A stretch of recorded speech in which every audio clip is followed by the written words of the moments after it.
Hello everyone, welcome to this session on circles and triangles. I am Piyush and I work for Oracle. So the problems that we'll be covering today are related to the areas and perimeters of triangles, some questions related to tangents and circles, heights and distances, and general trigonometry. So here are some basic formulae which most of us are acquainted with. So I don't have to go through each one of them, but as and when we require some formulas to be used in specific questions, we'll discuss them over there. So the first question is related to the perimeter of a triangle. So the given question here is, you see this is, sorry, I missed this right angle symbol. So this triangle here is a right angle triangle with one of its legs being 11 units, and it is given that all the sides of the triangle are integers. So the problem here is to find the perimeter of this triangle ABC. If you want to try this question, you can pause this video now. Okay. So the solution is, let's consider the sides to be A and B, right? So opposite to the vertex, we name them similar to what the name of the vertex is. So A and B are the other two sides in this triangle. The general Pythagoras theorem is a square plus b square equal to c square, where c is the hypotenuse. In this case, b is our hypotenuse. So 11 square, which is already given to us, plus a square has to be equal to the square of the hypotenuse. So just expanding that and rearranging, we come to this step, which is b square minus a square equal to 121. So now what we have to do is to check for the possibilities of factoring them. So we can see that b square minus a square is obviously b minus a into b plus a, which can either be factored as 11 into 11 or 1 into 121, because 121 doesn't have any other factors. So it is just 1, 11, and 121. So now the possibilities are either b minus a into b plus a equal to 11 into 11. In that case, what happens is both b minus a and b plus a will be equal to 11, because there is no other way to factorize 11. So it has to go to each of these terms.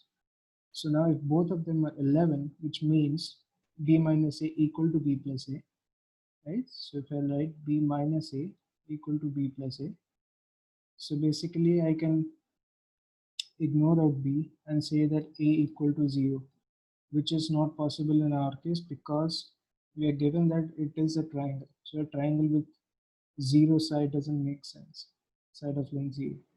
So this is not possible. So the other variation or the possibility that we have for the factorization of 121 is b minus a equal to 1 and b plus a equal to 121, which just gives us 2b equal to 122 or b equal to 61. Hence, a comes out to be 60 and the perimeter is 11 plus 60 plus 61. So it is not just unique to this question. You can have variations instead of 11. If you can check out for, I can maybe give you a task of finding the answer if AB equal to 13, what happens in that case? So we'll have to find out which two numbers when subtracted have 13 square as the answer, sorry, which give basically factorize to the factors of 13 into 13 or 1 into 169, which happens to be the square of 13, right? So this was the solution of the first question. Coming to the next question, it is around a circle. So the questioner states that the shape is a circle with center O, M is the midpoint of AB, right? So this is here the center of the circle, and we have been given that AC and CB are the tangents to the circle, which basically meet the circle at the respective points, that is A and B. And then when we join A and B, M happens to be the midpoint of them. So the question here is, find the area of this kite. So what exactly is a kite, first of all? So in a kite, basically, if you see, it's similar to a rhombus. If you see OA and OB, have to be equal, first of all, right? So we will discuss that in the next slide maybe for the solution part. So let's just consider this thing in isolation. So OA and OB are equal because both of them are equal to the radius of the circle. And also there is this property of circles that the tangents to a circle drawn for the same external point are equal in length. So basically what happens now is AC equals CB, right? So next step is to find this. So why is it perpendicular? OM is perpendicular is because M is the midpoint of this chord that we have, AB. And only when this OM is the altitude or the perpendicular drop from the center to that chord will it become this, which happens to be the midpoint of this, right? So now first step is to find the length of OM. We already have 0, 0 given as the center. M is 1, 2. So using basic coordinate geometry, which is basically x1 minus x2 square plus y1 minus y2 square whole root over. So basically that is what the distance of OM is by using basic coordinate geometry. So we found out OM, which becomes our first result. Now the next step is to see how OAC is congruent to triangle OBC. So can you guess how? If you see, it is basically all three sides are exactly equal. So OA equal to OB, as we discussed, it is the radius of the circle. Then we have AC equal to CB because they are basically the tangents from the same external point. And then we have uh, OC as the common side. So now based on this SSS rule, which is all three sides of this triangle OAC being equal to the sides of this triangle OBC, we get that both of them are congruent. So now since congruent triangles have the equal area, so what we have to do is just find the area of one particular triangle. Let's say we pick this OAC, right? And whatever is the area of this triangle, we just multiply it by 2 to get the overall area of this kite, right? So now let's just consider this triangle in isolation. So what we get is this is the perpendicular that we know. OM is the perpendicular on this. Actually, we have just omitted the rest of the part of the kite. We are taking just one part because we established that both of the triangles are congruent. So now what we do is we find the length of AM first. So we have already found out the distance OM. We know the hypotenuse is 4 because this is a right angle triangle. Now we find out AM, which is basically the Pythagorean theorem, and we get AM is root over of 11. Right? We get this now. So now we have AAA similarity concept in triangles OAC and OMF. So how is it? So if you see OAC, so this is a right angle, right? And OMA, again if you see, M is this right angle, O is also present in the other triangle, which is OAC. So now two angles are same, so this angle has to be equal to the value of this angle. Only then will it become a triangle since the sum of the angles are 180 degrees. So if any two angles are same, the third one has to be same. So since all three angles are same, we have established that both these triangles are similar.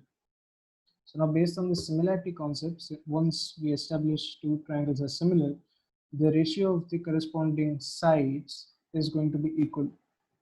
So OC by OA. So what is OC? OC is the hypotenuse of the bigger triangle OAC divided by OA, which is the base. So the hypotenuse by base of OAC has to be equal to the hypotenuse by base of OMA. So what is the hypotenuse of OMA? It is 4, right? And what is the base of OMA? Is root 5, which is OM. So now we get OC is 16 over root 5, and thus the area of OAC, the bigger one, is basically half into OC, which is this, which we have already found in this step. So area is half into base into height. So basically half into AM into OC, right? So this is the base and this is the altitude. So we get half into 16 over root 5, which we found here, and root 11. So overall, the area of the kite is 2 times the area of this triangle, because there is another triangle below this, which we have omitted because both of them are congruent. So once we've established that, the area of the kite is 16 over root 11 into divided by root 5, which comes out to be 23.73 approximately. Okay. So the next question here is again a question on circles. The question here says that you have been given 2 chords AB and AD. There is another chord AC whose length you're asked to find, and you have been provided with the length of the other 2 chords and the angle that they are subtending. Right? You can give this problem a try, and then we'll move to the next slide. Fine.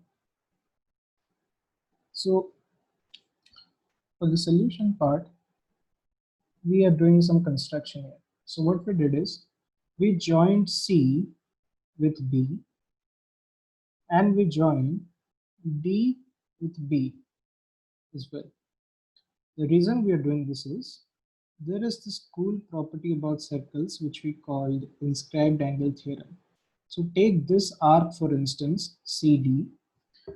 Now this arc is shared by this piece, which is AC, AD, and CB, BD. So see that? So these two figures, AC and AD, and CB and BD, are sharing the same arc.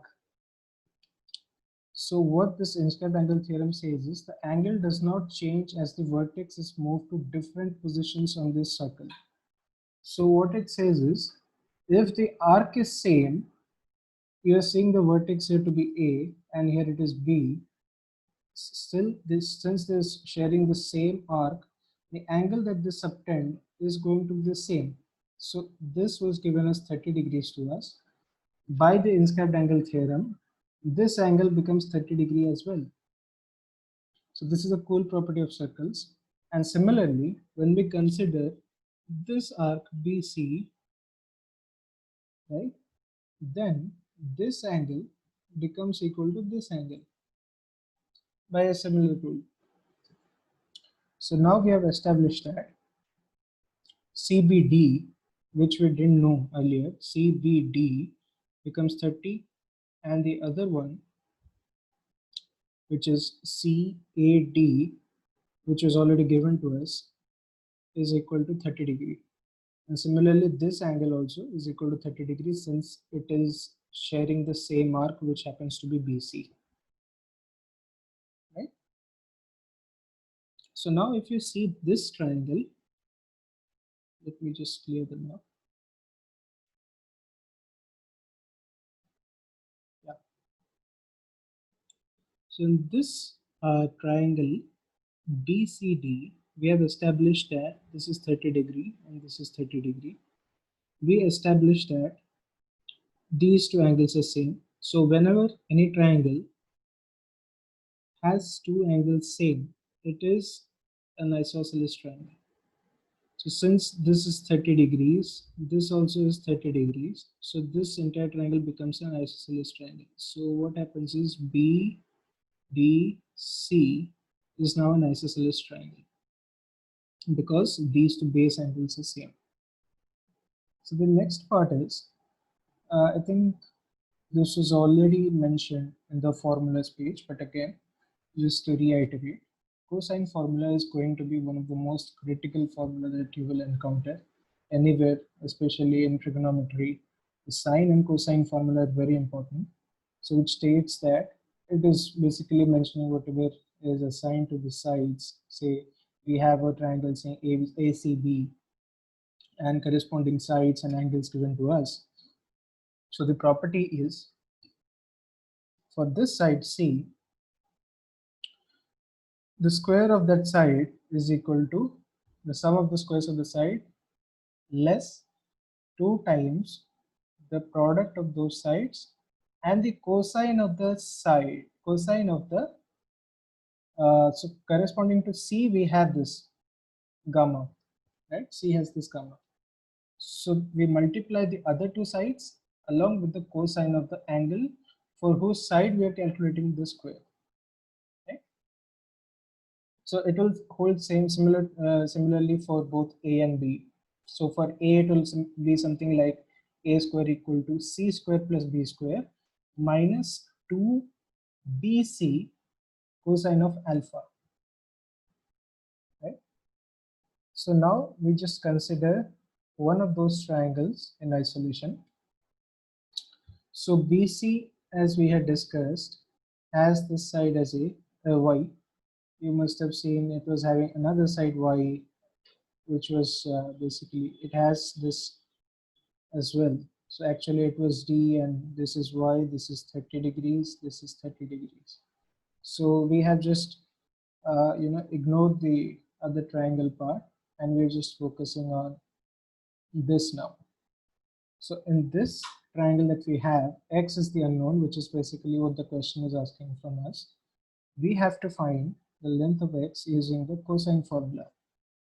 So what we get is y square now. So if you consider this triangle, so the angle opposite to that is 30 degrees and the other two sides are x and 10. So y square becomes x square plus the other side square minus 2 times the product of these two into the angle which is opposite to y, right? So similarly, we had this triangle below as well, which is basically D, and this length was given as 12, and this side was also given as y. So similarly, when we apply it to DAC, what we get is this one was also given as 30 degrees. So now again y square equal to x square plus 12 square minus 2 times x into 12 into cos of 30 degrees. By subtracting these two equations, we get x equal to 44 by 4 times cos 30, which comes out to be 22 by root 3 is the answer. So this was a good question which covers both circles, properties of circles, and some trigonometry, and also similarity of triangles, isosceles triangles. So we covered quite a lot in this question. So the next question, it is a purely trigonometry based question. It's an interesting one. So it says that you have been given a triangle. It doesn't say if it is a right angle or isosceles or scalene, nothing is mentioned. Just says that you have a general triangle with the side base given as A. It has not mentioned C and B actually. It says that you have been given just the length of this base, which is A, and you have dropped an altitude from the opposite vertex to this base, which happens to be of length h. So another property which has been given for this triangle is the ratio of the lengths of the other two sides, the legs, is r, which is less than 1. So now the question is, what is the maximum possible altitude of h? So obviously our requirement is to describe h, the maximum value of h, in terms of the knowns. So the knowns here are a and r. because R is given in the question and A is mentioned in the question. Nothing else is mentioned. You cannot define H in terms of C and B because it is not provided in the question. So you can have a try at this. So now the solution is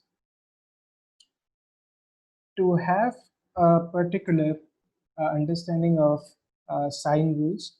So first, let's from the basics that is already given in the question, the ratio of the legs is R. So C by D is given as R, which is equal to, which gives us C equal to BR.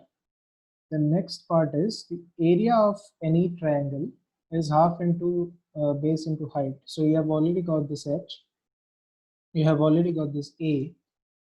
So now it is saying that area of this is equal to half into A into H, which is also equal to half into B into C into sine of A. So how is it? So how are we getting this? Can you say why? Because we have this property in sine rule, A by sine A equal to B by sine B equal to C by sine C. This is the basic sine rule. So now in triangle AC, let's name it as D. So if we take this triangle ACD, so we get D by sine of this. So we get B by sine of this, which is 90 degrees, equal to H by sine C. Right? So what is sine 90 degree? It is equal to 1. So B, so our H becomes B sine C. Right? And now we have in the bigger triangle that we have, which is ACD, we have A divided by sine A equal to C divided by sine C. So A becomes C sine A by sine C. Right? So once you replace this A and H, let me clear the screen now by just keeping these two results. Let me just keep these two results. Yeah. So we now have H equal to B sine C and A equal to C sine A over sine C. So what is half into A into H? We consider this half into A into H is half into which happens to be C sine A by sine C into B sine C. So we can cancel these two out. So we get this, right? Half into C into B sine of A. So this one is pretty clear now. We discussed about the sine rule and how we arrive at this. So the next part is to see that what is H now. So H has been established as BC into sine A over A. You can remove this half and basically you get that. So now let's do one thing. We'll multiply both this, taking this, we are coming here now. Let us multiply A in both the numerator and denominator. So what we get now is ABC sine A over A square. We just multiply it in extra A both numerator and denominator. And then we multiply an extra sine square B minus sine square C in both your numerator and denominator. So now what we get is ABC sine A, this divided by the same sine square B minus sine square A multiplied by A square, which happens to be sine of A. Right? Let me just explain this part. So how did we arrive from this to this? So an easy way would be to just take that part in isolation. So sine square B minus sine square C has this property of sine of B plus C into sine of B minus C. Right? You can check this online as well or go through the sheets which are available online for the trigonometric identities and functions. So we can check there as well. So sine square b minus sine square c is this. Now sine of b plus c, see what is b plus c? B plus c is basically 180 minus a, right? So what is the formula for sine of pi minus something? Pi minus theta is equal to sine of theta. So this is another property of sine, right? So 180 expressed in radians is pi. So we get sine of b minus c, uh, b plus c is equal to pi minus a, which becomes sine of a. So now we have sine of a, one sine of a was already present. We get an extra sine of a, and we have this sine of b minus c now. And how did we get this? In the denominator, sine square b minus sine square c became b square minus c square into sine of a. Again, it is clearly an example of which is b sine a by sine b, right? Based on your sine rule. Similarly, c is also equal to your becomes c of sine a by sine c equal to a, right? So from that you can derive saying b equal to a sine b by sine a and c equal to a sine c by sine a. From that, when you take sine square a as common, you get this. Basically, you are using the sine rule because a sine c is equal to c sine a. So a sine c is equal to c sine a. Similarly, a sine b is equal to b sine a. So when you open this up, expand this terms in the brackets, you get a square sine square b minus a square sine square c. So basically, you're squaring these things, right? And you will basically get this result when you take sine square a common. So let me clear the screen first. Sorry. So now we have this entire thing boiled down to this. AR equal to, sorry, H equal to AR into sine of B minus C by 1 minus R square, because we had already used it. So what was B?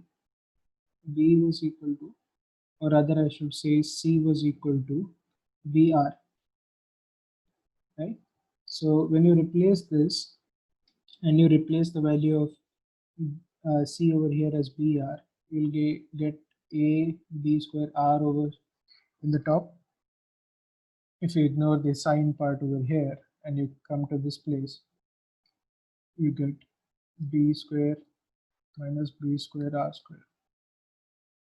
So basically you can understand now. So you can remove this B square, which is present common in both numerator and denominator, and you get AR by 1 minus R square multiplied by the sine thing, that entire thing which is present over here.